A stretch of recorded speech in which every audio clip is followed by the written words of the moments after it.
Salut à tous, aujourd'hui j'ai fait un barbecue au parc loisirs à Trappes et j'ai pris quelques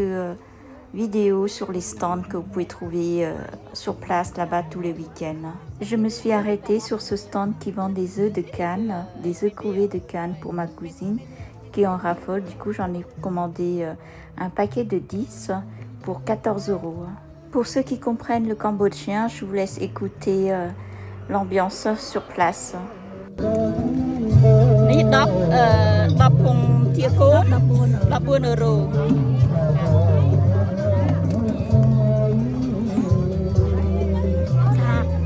តទៅម្ចាស់ស្អាតទៅម្ចាស់លក់ហើយអានេះមីងលក់មកដុំបាន2-5 រៀល2-5 រៀលអាហ្នឹងនៅសុំបារាំងហ៎ចាហើយចង់យកដាំត្រាំទឹក3ថ្ងៃដុះហើយចឹងកាត់ចេះកាត់ទៅត្រាំទឹកចេញឬដាក់តាមខើខ្ញុំលក់ហើយអាខើទៅចឹងនិយាយគេមានយ៉ាងនេះដូចគ្នាដែរហើយទៅមកខ្មែរចាមកខ្មែរអត់ទេអ្នកសុំបារាំងតានិយាយខ្មែរអត់ច្បាស់ហ្នឹងចានិយាយគេមានយ៉ាងនេះដូចគ្នាដែរនិយាយគេខ្មែរមានគេថានៅស្រុកខ្មែរវារឹកចឹងចានេះហេនេះខុសគ្នាធ្វើអីតាព្រោះខ្ញុំបត់ឲ្យខ្លីចាកាញ់ទៅអានេះមីងដាំនៅផ្ទះហ៎ចាផ្ទះមីងឯងយោផ្ទះមីងខ្លះយកមកគេខ្លះចាខាងស្រុកស្រែយក2-5 រៀលមានតែប៉ុណ្្នឹងអត់បានកាន់កាបូបមកហ្នឹងមានតែ15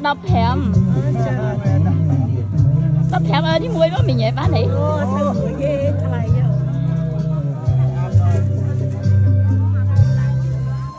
5 រៀលមួយ5 រៀលមីងចាមានបន្លែមានអីគ្រប់មុខចាអត់ដែរ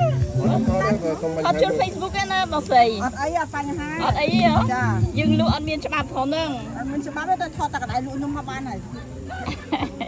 កិច្ចកម្មគេមកទិញច្រើនហើយនេះអីគេបងស្រីនេះអានេះប្រហុកផុកទីខាវចាផុកខាវចាហើយនឹងនេះក៏ធម្មតាចាឡាមីឡាបែលនេះហាបែលឈួរឆេតខាវអត់ទេអរគុណបងខូចស្រាប់អីខូចទៀតកុំឲ្យខូចខ្លាំងពេកណែជួលបាត់ហើយណែអត់ទេបងខ្ញុំអត់ទេឆ្ងាញ់យីមិនឆៅគាត់ឆ្ងាញ់យីបាចាន5 រៀលបាត់បើ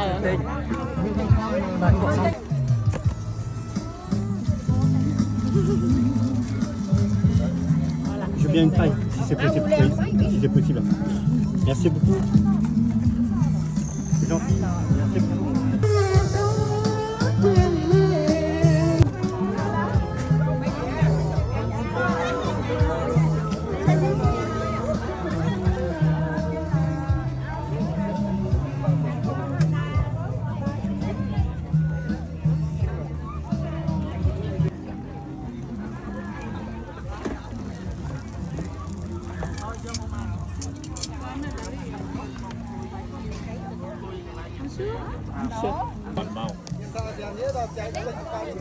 Cái bầu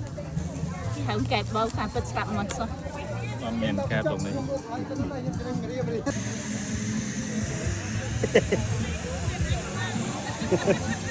garçon, qu'est-ce que vous achetez?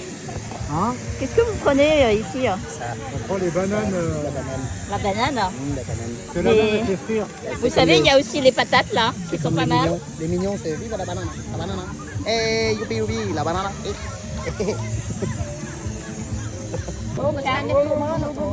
Ở đây còn trong banana đi bò.